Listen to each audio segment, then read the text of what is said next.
I'm covering, wait, it's not on. What the hell? That's it. Now, I'm covering civic hacking, and we call it social goodness because everybody likes to put nicer names to things that include work. But we're asking the question, what's in it for me? Me, the person, me, the organization, me, the person who wants to donate money to look nice and fancy. That's what we're asking. So, before I go on, let's do some business. We speak to sponsors because sponsors make wonderful things like this happen. Community is important, they make it happen. You speak to sponsors for 2 to 3 reasons. My primary reasons are, and I'm speaking from my perspective, resources that you don't have, opportunities that you don't have, and the engagement helps them. Cool? Cool. So say hi to the folks when you get a chance. All right. This is me. This is what I do. Disclaimer. This is my experience. This is my research. And as I told my students about 15 years ago when I used to teach high school, I can be wrong and I have no problem with that. I have no problem being corrected eventually. I have no problem going, I don't know this, but I can find out and come back to you. Cool? Cool? All right. So my session pitch is basically this. I'm going to talk about civic hacking in such a way where we speak to soft skills, technical skills, network it as a network tooling, and how to use the projects for job hunting. So that's basically what I'm going to pitch. Nothing complicated, even though I've heard everything that is simple is complicated and everything that is complicated is simple. But I'll give it a try. So this is the road we're going to take. I'm going to talk to you about what is civic hacking. I'm going to give you examples of how it's been used internationally to a local level. I'm going to go down the road of how you can use it, and I'm going to tell you a story of how I use it in, let's see, about 26 more minutes. So I should be able to cover all of it in that time. Good? All right, let's go on. The whole point of civic hacking overall is service. That's it. You don't get paid from it a lot of times. You get opportunities from it, but you don't get paid. So we see our communities, we see our countries, we see our cities, we see our high schools. The whole act of going, cool, how do I use my tech skills in whatever capacity? And before you go, I don't think I can do this, I wrote docs. That's it. My first civic hacking thing is I wrote docs, because my job before is that I used to teach literacy, so I can teach basically anybody to read. I could read it and go, this makes no sense to a new person. And they go, cool, fix it. Again, cool, I hate you. Still fix it. But you know the good old thing of volunteering yourself? That's what I did. All right, so your job, the whole point of this is service. We did that already. So, what is it? That's the definition that most people use, because the idea of civic hacking, it runs a tangent to open source, so the definition keeps changing as time goes by.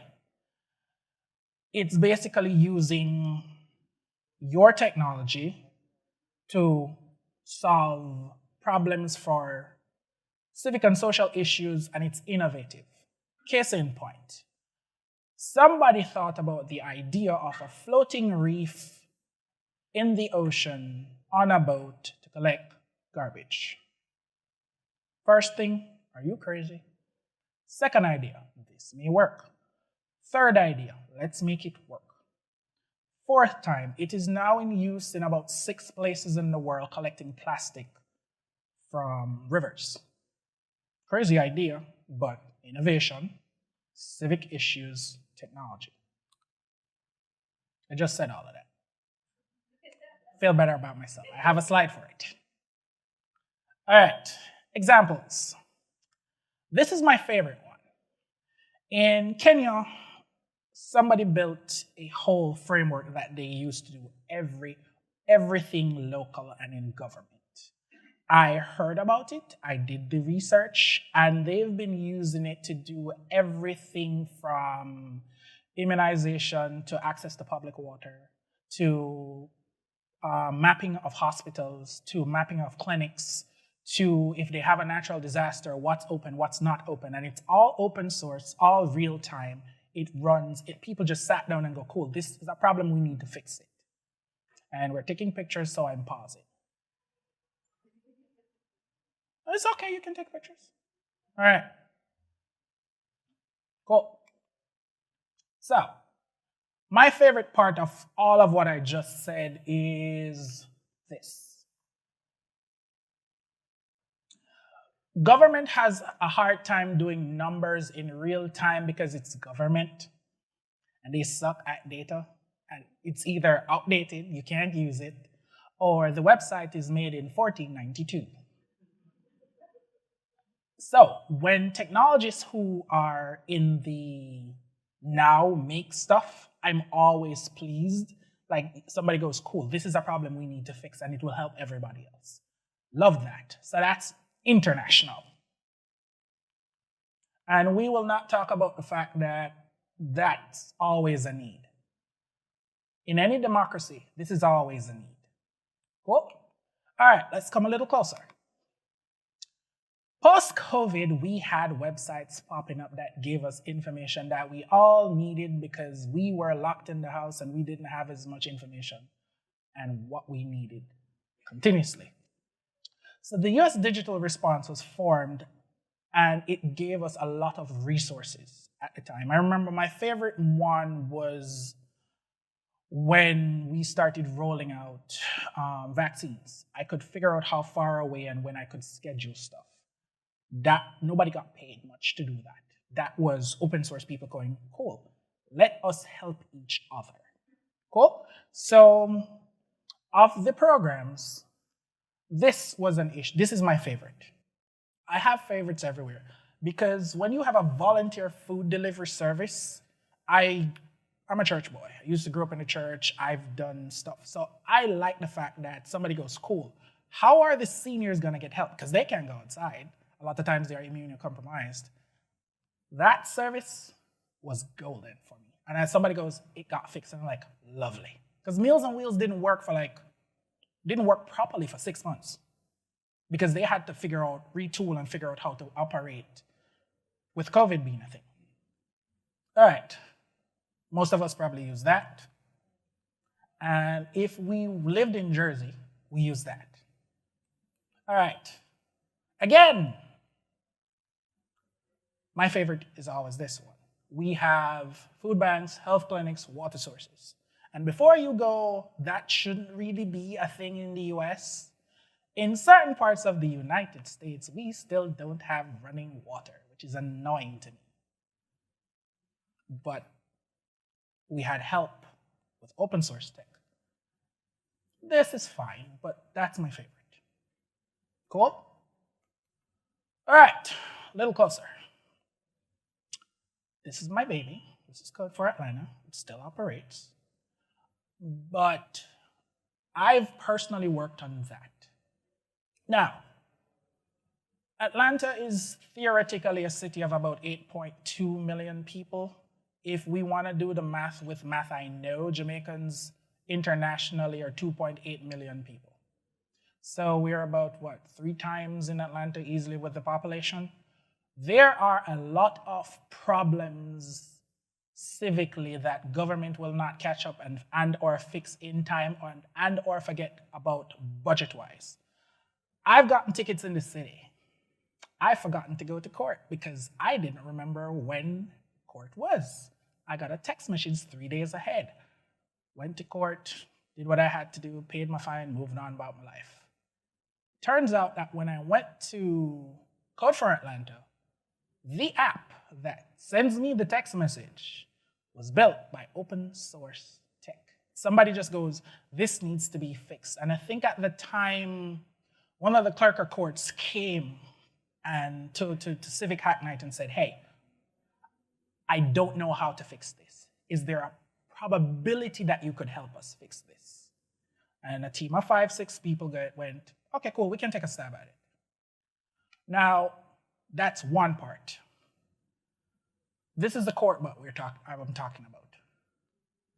The open data resources for Metro Atlanta is a plethora of things. So we got food bank listings, we got food bank opening hours, we got for them people who deliver stuff. And the app for the food bank thing still runs on VB6. It still runs. But these are people moving out of their comfort zone, helping social stuff to fix stuff. I've worked personally on this thing. I've never learned so much about metro transport system in my life. For example, 10% of all metro transport has to be accessible to people with disabilities. If you do that, you also have to keep HIPAA compliance because you also take care of people who go to hospitals, which means that your drivers have to be trained in what? HIPAA compliance. And you have to wrap all of this wonderful thing in an API with an app. Built that, worked on a team with that. There's a magical story about us winning money and giving it away, but I'll tell you about that later. All right, how I used it. So we're stepping into the part of why you should do this. This is my ask. I've given, now I'm asking. So for those of us who are younger, newer, or we want to do more, you don't have to do a lot. My thing was I went to places that I liked. To those of us who know me in this room, I was originally an introvert. I didn't like talking to people. I didn't like going to places. You would never catch me do this, ever. But what happened is my father has this thing that my father will go anywhere and do anything once just to know what it's like. My mother goes, if you compete with fear, you have to win. I'm like, all right, cool. I'm here. So when I ask you to go to places to do stuff, I ask the following. Civic hacking groups are nearly in every city, and some of them are online if you are from smaller towns.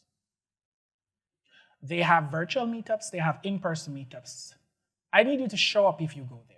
Be sincere. Like if you're going there to help and learn, be that person.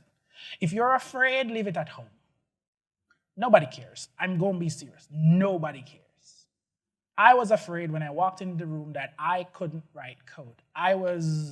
This is 2016, 17, I just started Free Code Camp. I was the person who just went, cool, I can write CSS code, I can write HTML. That's all I knew. I walked in the door going, this doesn't look and or work the way we're supposed to work. And somebody said to me, fix it. I was like, huh? I don't write code. They're like, no. Sketch it out and tell us what to do.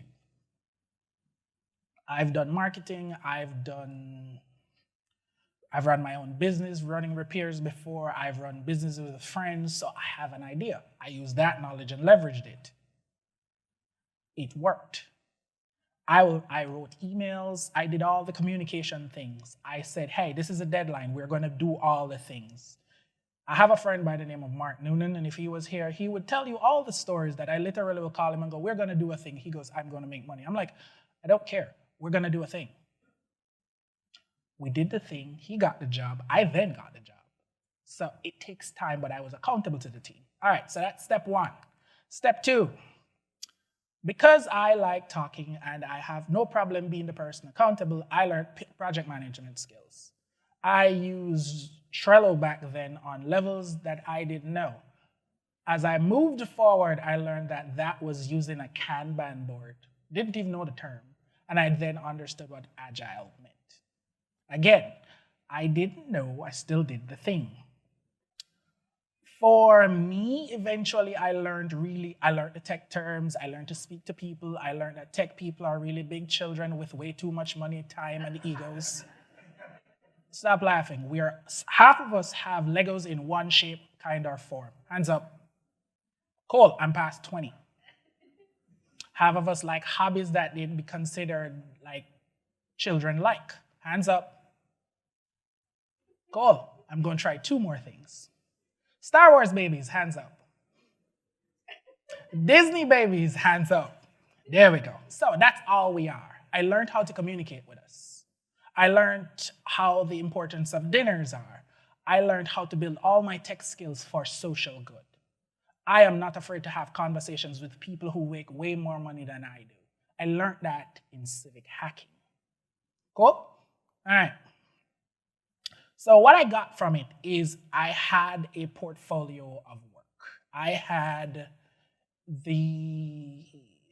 what was it? I had the information sheet. I built the information sheet for my civic hacking project. I learned how to contribute. I learned how to use Git without being afraid. I made one mistake in this wonderful journey. I went on Stack Overflow in 2018, and I asked a question. I never went back for 4 years.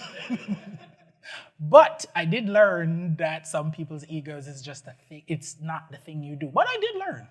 So I then learned how building meaningful projects as a developer is like, cool, we built this movie app. That's awesome. It's pretty. I've seen 100 of them. I built this app that marks the inaccessible places in Atlanta for people who use wheelchairs. That's way more useful. Cool? I built an app. I helped to understand how to build an app that works like Uber for buses. So, to give you context on that, here's the story. Here's a small story. Atlanta in about 2014, 15, I could be wrong, but they have this thing when you requested a paratransit bus, you have to be at a specific stop for a specific time. Now, a lot of people then used it for people who had to go do dialysis, people had to go have groceries done. They don't have anybody else. Somebody stayed outside in this snow. Not cold, not rain, snow. Missed the bus, ended up in the hospital. The city got sued because the app was supposed to be way more accessible than it is. Eventually, that's one of the reasons they came forward and go, I need some help with this fixed. We built something that helped with that.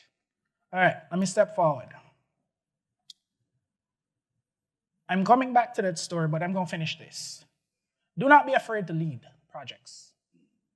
You don't have to be good at writing code to lead a tech project. I learned that too. You just have to go, this is how we need it solved, this is what I'd like it to look like, I'm open to suggestions, how do we fix it and how do we get it done? And then you have to manage big children with way too much money. Cool. But again, don't be afraid to lead. I'd say writing documentation is the golden goose that we keep not talking about, and I have a talk for that, but that's another day for another time. For those of you who want to know what open source really looks like, we're that. I'm the owner of an NPM package. I got it late, but I now understand this. The package that I have has, I think it's like 1,200 downloads every month. It's not largely used, but it's still used. Nobody pays me. I look at it, I approve PRs, I don't approve PRs, I write documentation, I move on. But that's the work that's done in our society from open source tech.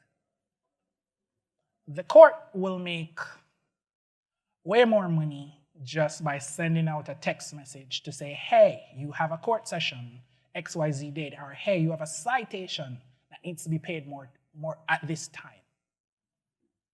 It keeps people out of trouble. It gets them some amount of taxation money. It made the persons who built it feel good. Cool? All right. Story time. So, in the wonderful year between 2017 to 2018, my friend Mark Noon and I, this is actually the story. You can pull up the QR code and you see the whole article. We started the Marta Hackathon back then. There is one person in this room who I know from that competition, who I've seen at the hackathons. But we eventually helped them fix the API. The paratransit API, the regular API, we fixed the paratransit problem. Because at that time, Martin Noonan, my friend, was a volunteer he was working as a volunteer at one of the places that help people with disabilities to find work to go to places. 2017 to 2018, we went through the Marcha Hackathon, never winning a thing. But what happened is that the work we did helped the city to go, this is how it gets fixed. This is how we find somebody. We can take your code and use it, but because it's government, we prefer to pay somebody, which don't really make any sense to me, but government. They found somebody based on the things we identified and are fixed. We won a competition because AT&T built a corridor somewhere around here with sensors. We proposed the same idea, we won the money. There is no video of my knees falling out when we heard or that we won. There's no video at all. That is my story and that I will stick to. But we gave away the money. My parents said I was crazy because I needed money at the time. But I did. I can make money. These organizations needed money. The comeback for me is that I felt good, and this was a very good interview story right after I left boot camp. Like everybody goes, I want to hear this story. I've told it 3 times. I got 1 job, and that was fine for me. The trick to it is that at the end of the day, I could put this on my resume and go, cool, this is important for us. This is important, and I did something awesome. And I still have the check in my office. It's a big $40,000 check, and I'm fine with this story. I probably will make more money as time goes by, but one problem at a time. All right. Before we go, I don't know how to do it. I got this. Come on, point. I got this from somebody in this room in which year was it? 2018. I was talking about learning stuff, and she said to me, do it scared. Never understood what it meant, but I kept showing up for things even when I'm like, I'm not ready. I don't think people want to listen to me. I hear that in my head. Thank you, Angie. Angie was the person who gave it to me. I'll do it scared. I ask the same of you to do it scared. You don't have to know everything. You can find out everything. And we have enough AI helpers these days to help us to figure out where to go and what to do. Cool?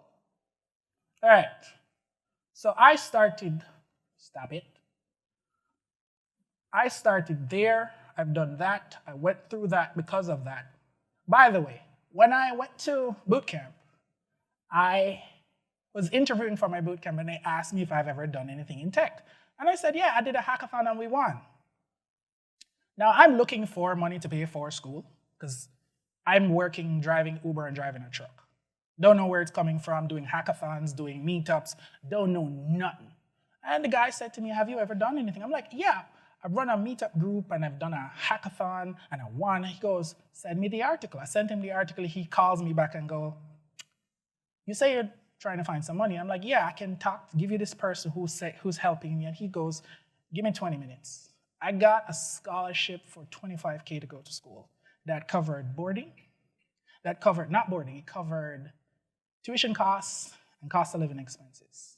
So it's not directly related. I didn't know that this was going to happen.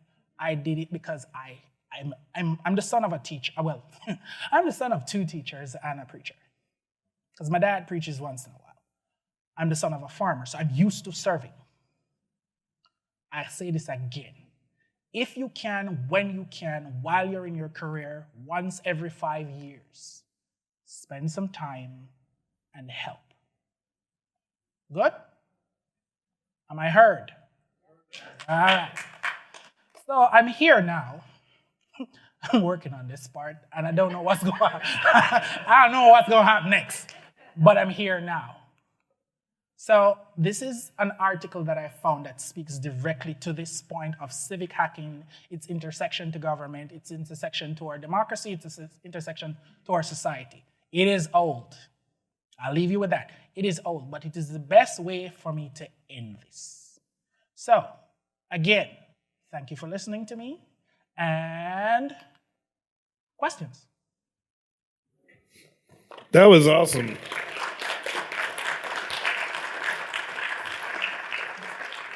We've got time for questions. Does anybody have questions for Nerando? We got one question here from Claire. How do you find out about civic hacking opportunities? Are we talking about a national basis or a local basis? So let's start in your city. Most states have a listing if you go Civic Hacking or Code for America and you look up your city. They tend to have meetups, whether online or in person. At each meetups, most meetups have a Slack or a Discord or something. That then tells you whatever projects they're working on. Cool? If I can do this. Looks like there's one scheduled in Atlanta for May 12th. Yeah, I think so. So this is... It's the call to action. There we go. So this is Atlanta Civic Tech. This is what the last thing I recall. This is their Slack that I've been a member of for a couple of years. I can go through, I got the invite, I can go through and see what they're working on. Cool? All right. Any more questions? Any other questions?